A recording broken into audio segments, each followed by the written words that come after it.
Apakah tidak ada manipulatif kakak? Ada, banyak yang pindah. Apakah tidak ada titipan? Banyak. Apakah ada yang semuanya tidak berbayar? Berbayar.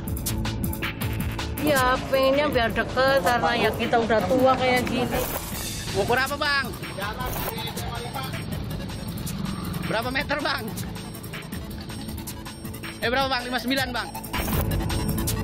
Dan ini bukan soal zonasi terjadi begini, soal kehausan kualitas pendidikan yang lebih baik.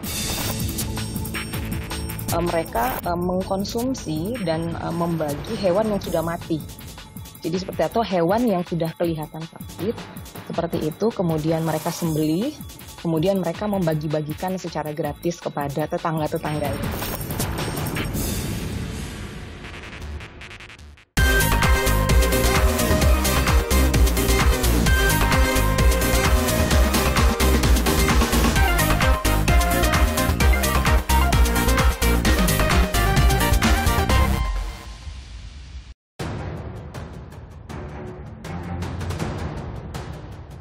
Pertama ini kita akan pastikan semaksimal mungkin tidak ada yang terzalimi. Jadi jangan sampai anak-anak itu menjadi lokasi bukan prestasi itu ini.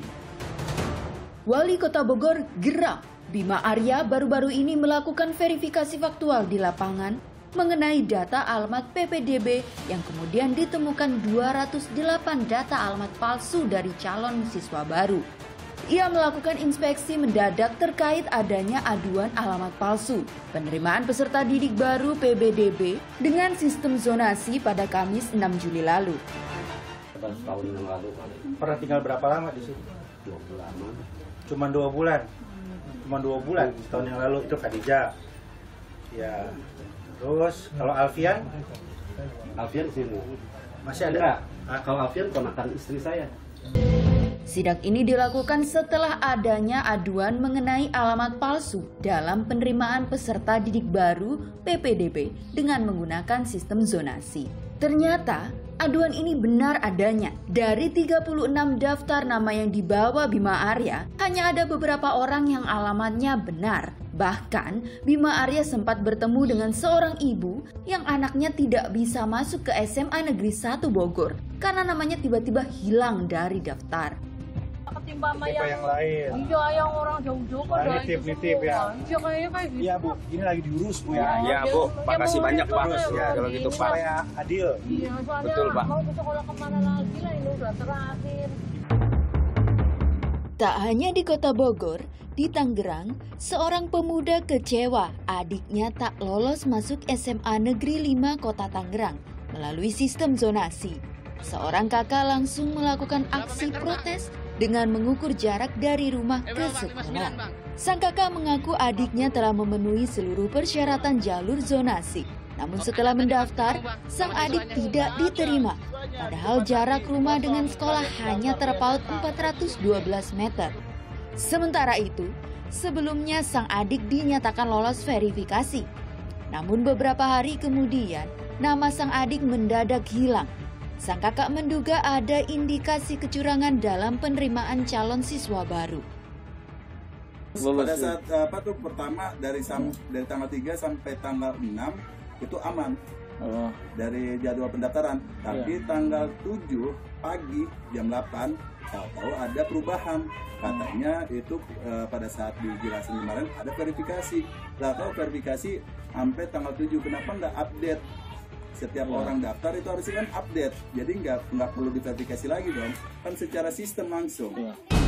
Sedangkan di Serang, Banten, kecurangan penerimaan peserta didik baru terjadi karena adanya sejumlah siswa yang diduga dipaksakan lolos dalam proses PPDB.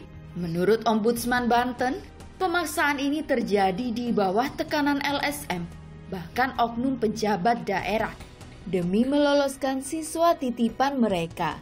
Selain itu, juga dilaporkan adanya calo dalam proses PPDB di Banten.